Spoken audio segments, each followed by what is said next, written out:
The moment she grabbed his wrist, everything in the room changed. The CEO of a multi-million-dollar company, sharp, confident, and feared by most, stood frozen, staring at the janitor who had just served her coffee. Her eyes widened, her breath caught, and for a second, she looked almost human. Not powerful. Not untouchable. Just shocked. Because the man standing in front of her wasn't who she thought he was. Before we uncover the secret that changed everything, take a second to support the channel. If you enjoy powerful, emotional stories like this, don't forget to like, subscribe, and share your thoughts in the comments. Welcome to Echoes of Stories, where every story leaves a mark. It was just another busy morning in downtown Chicago. The glass walls of Sterling and Rowe Investments reflected the rising sun, glowing like a promise of success.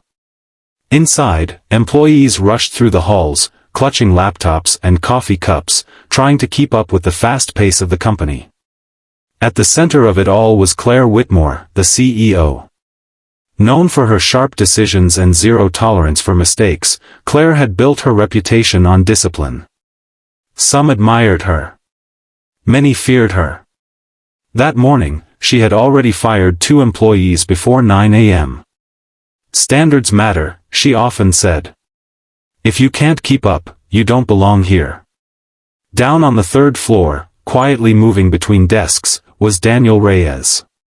Most people barely noticed him. He wore a simple janitor's uniform, pushed a cleaning cart, and kept his head down. To everyone else, he was just part of the background. But Daniel noticed everything. He noticed the stressed intern who skipped lunch every day. He noticed the security guard who worked double shifts. And he noticed how people's faces changed when Claire walked by, confidence turning into fear in seconds. Daniel was a single dad. Every evening after work, he rushed home to his 8-year-old daughter, Sophia. She was his world. Her drawings covered their small apartment walls, and her laughter was the only thing that made his long days worth it. "Papa, are you happy at work?" she once asked. Daniel smiled gently. "I'm grateful," he replied. That morning, Claire had an important meeting with investors. Millions of dollars were at stake. Everything had to be perfect. But nothing felt right. As she reviewed the presentation on her tablet, her frustration grew. Something in the numbers didn't add up. A tiny inconsistency, but big enough to raise questions. "Who prepared this report?" she snapped. No one answered. Tension filled the room like a storm waiting to break. Meanwhile, Daniel stepped into the executive floor, carrying a tray with fresh coffee. He had been asked to deliver it before the meeting started. As he walked in, he sensed the tension immediately. Claire didn't even look at him. "Just leave it there," she said coldly. Daniel nodded and placed the tray on the table. But as he turned to leave, his eyes briefly glanced at the screen. And he saw it. A calculation error. Small. Subtle. But dangerous. He hesitated. People like him didn't speak up in rooms like this. But something inside him, maybe the same instinct that made him double-check Sophia's homework every night, told him this mattered. He took a breath. "Excuse me," he said softly. The room went silent. Claire slowly turned, her expression sharp. "Yes?" Daniel swallowed. "I think there might be a mistake in the projection." A few executives exchanged amused looks. One of them even smirked. Claire's eyes narrowed. "And you are?" "Daniel," he said.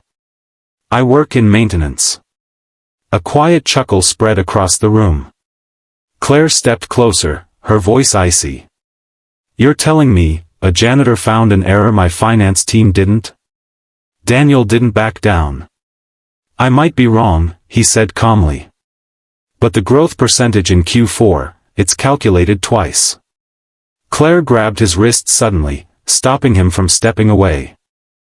"Wait, you?" she said, staring at him now, not dismissively, but carefully. Something about his confidence didn't match his uniform. She turned back to the screen, quickly recalculating. And then, her expression changed. The room fell into stunned silence. He was right. If that mistake had gone unnoticed, the company would have faced serious consequences in front of the investors. Claire slowly released his wrist. "Everyone out," she said firmly. Within seconds, the room was empty. Now it was just the CEO, and the janitor. "Who are you?" she asked quietly. Daniel hesitated. He hadn't planned for this. "I used to be an analyst," he admitted. "Years ago." Claire frowned. "Used to?" He nodded. "I left my job when my wife passed away. My daughter needed me. I took whatever work I could find that gave me time with her." Claire studied him, processing every word. "You gave up your career, for your child?" Daniel smiled softly. "She didn't lose just her mom. I didn't want her to lose her dad too." For the first time in a long time, Claire didn't have a response. She looked around her perfect office, the awards, the glass walls, the symbols of success. And suddenly, they felt empty. "You saved this company from a major mistake today," she said finally. Daniel shrugged lightly. "Just did what anyone would do." But Claire knew that wasn't true. Not everyone would speak up. Not everyone would risk being laughed at. Not everyone would choose kindness over silence. "Come with me," she said. Later that day, the investors' meeting went perfectly. The corrected numbers impressed everyone. The deal was secured. But the real change didn't happen in the boardroom. It happened in Claire. The next morning, employees noticed something different. Claire greeted people. She listened.